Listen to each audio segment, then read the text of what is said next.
Nessa aula, nós vamos falar um pouquinho do funcionamento do Bitcoin. Para isso, nós precisamos entender como a identidade funciona dentro do Bitcoin, como as transações funcionam e como o registro dessas transações funciona. Primeiro, para que seja possível fazer transações, nós precisamos ter uma garantia de que quem está enviando os Bitcoins é o proprietário desses Bitcoins. Então a gente precisa de uma forma de autenticação, né? Autenticar as transações como se fosse a assinatura do cheque. Você tem o cheque, você faz uma assinatura única, né? Então a gente precisa trazer isso para o mundo digital.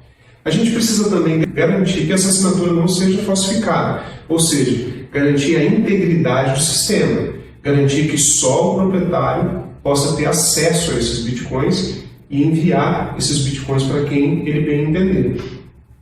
E a gente precisa fazer a auditoria dessas transações. Precisa ser possível comprovar que o endereço tinha capacidade de enviar X bitcoins, que esses bitcoins foram enviados e agora eles estão sob o domínio de outro endereço, né? Fazer essa auditoria do registro contábil.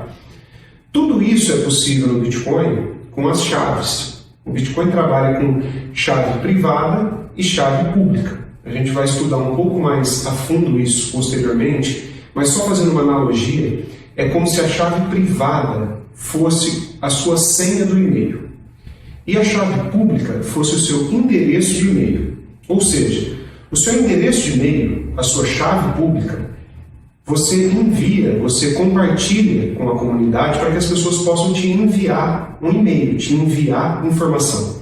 Mas com o seu endereço de e-mail, não é possível que as pessoas acessem a sua caixa de entrada, que elas manipulem os seus e-mails, que elas enviem um e-mail para outra pessoa. Isso não é possível com o seu endereço de e-mail, só com a sua senha. A sua senha é a sua chave privada. Em analogia, mais ou menos assim. A sua chave privada é o que te dá acesso aos bitcoins, é o que autoriza você a manipular o Bitcoin, enviar o Bitcoin, a trabalhar com esse Bitcoin. E a chave pública é a chave, é o endereço que os outros vão conhecer e que os outros vão usar para te passar o domínio de determinada quantidade de bitcoins. Então, na prática, se eu quero enviar a você um Bitcoin, você precisa me fornecer a sua chave pública. Então, eu vou saber que é ali que eu vou enviar esses Bitcoins. E aí eu uso a minha chave privada para autenticar, para assinar essa transferência de um Bitcoin que eu tenho. Essa chave privada, ela é gerada aleatoriamente. É uma geração aleatória de chaves. E aí a primeira pergunta que vem à cabeça é, mas e se nós gerarmos duas chaves iguais? E aí tem uma curiosidade interessante. A possibilidade de você gerar duas chaves iguais é de 2 elevado à potência de 160.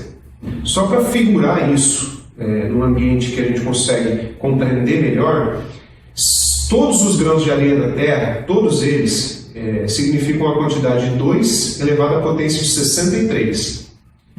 Se nós pegarmos cada grão de areia da Terra, cada um grãozinho de areia da Terra, e colocarmos outra terra em cada grão, com todos os grãos de areia de cada terra em cada grãozinho, nós vamos chegar a um número que é 2 à potência de 126, que ainda é muito inferior à possibilidade de você gerar dois endereços iguais. Isso é bacana, essa curiosidade também, para mostrar que na computação, nas probabilidades, na criptografia, nada é 100% seguro, 100% garantido. Mas a criptografia faz as probabilidades serem tão pequenas de algo ruim acontecer que na prática nós consideramos impossível. Isso a gente vai ver também no decorrer do curso. Agora, pessoal, vamos falar um pouquinho de transações no Bitcoin. Antes de eu começar, eu quero que você preste bastante atenção, porque não é algo difícil, mas é algo novo. Você precisa prestar atenção. E não se preocupe se você não entender no começo. Ao longo do tempo você vai se familiarizar e vai conseguir compreender, tá bom?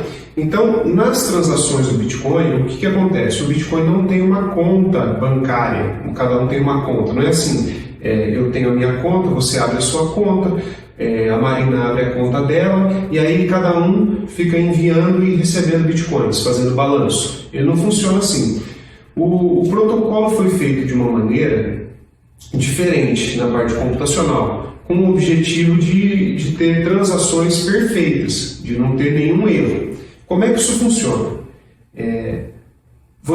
Alguém te passa o direito sobre o Bitcoin, alguém te passa esse direito, né? Ele assina, ele pega a chave privada, por exemplo, eu pego a minha chave privada e eu tenho direito sobre esses Bitcoins aqui. Eu assino, né, uma transação e coloco o seu endereço, a sua chave pública, como o novo detentor dos direitos desse Bitcoin.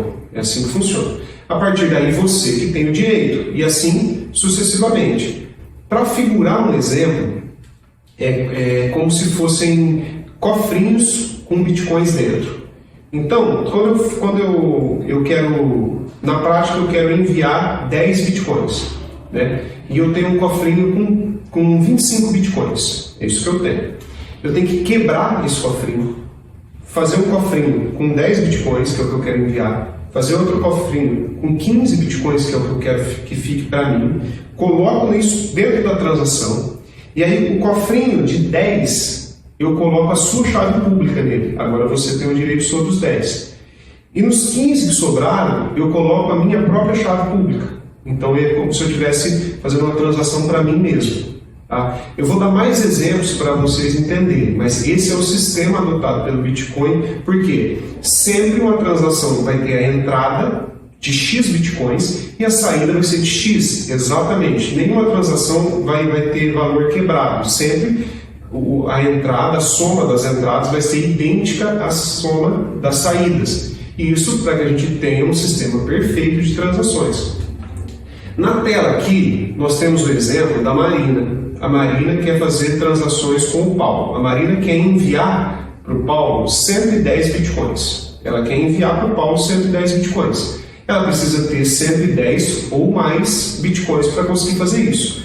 Acontece que a Marina, ela tem 2 cofrinhos. A Marina não recebeu esses bitcoins todos de uma vez. Ela recebeu um cofrinho de 100 e depois ela recebeu um cofrinho de 50. Então ela tem um cofrinho de 100 bitcoins e um cofrinho de 50.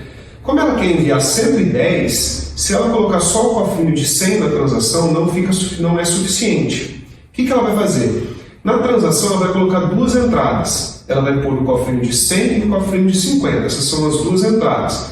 Um total de 150 bitcoins. O que ela vai fazer? Dentro da transação, ela vai colocar 2 saídas. Ela vai pôr uma saída de 110 bitcoins com o endereço do Paulo. Assim, ela está passando esses 110 bitcoins, o direito sobre eles, para o Paulo.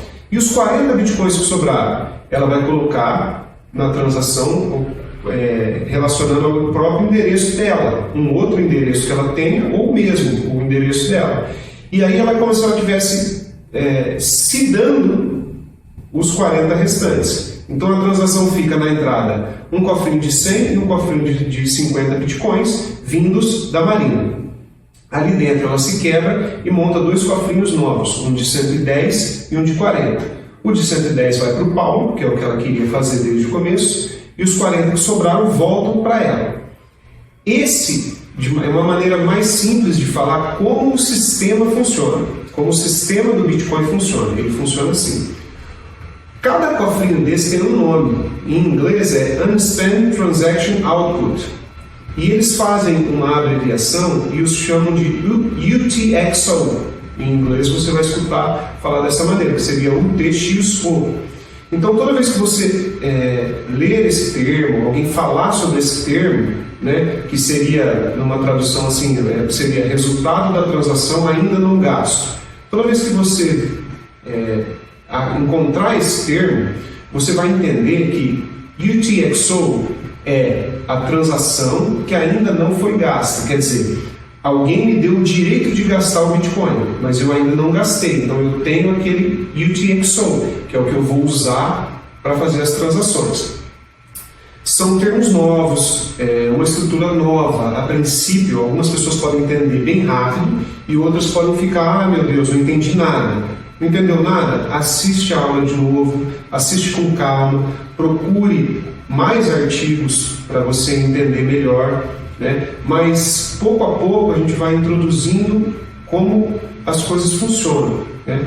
O Bitcoin, se a gente for fundo e estudar toda a parte computacional, vai ficar bem extenso, bem complicado. O meu objetivo, como eu sempre falei, é aprofundar o máximo possível para que as pessoas comuns entendam.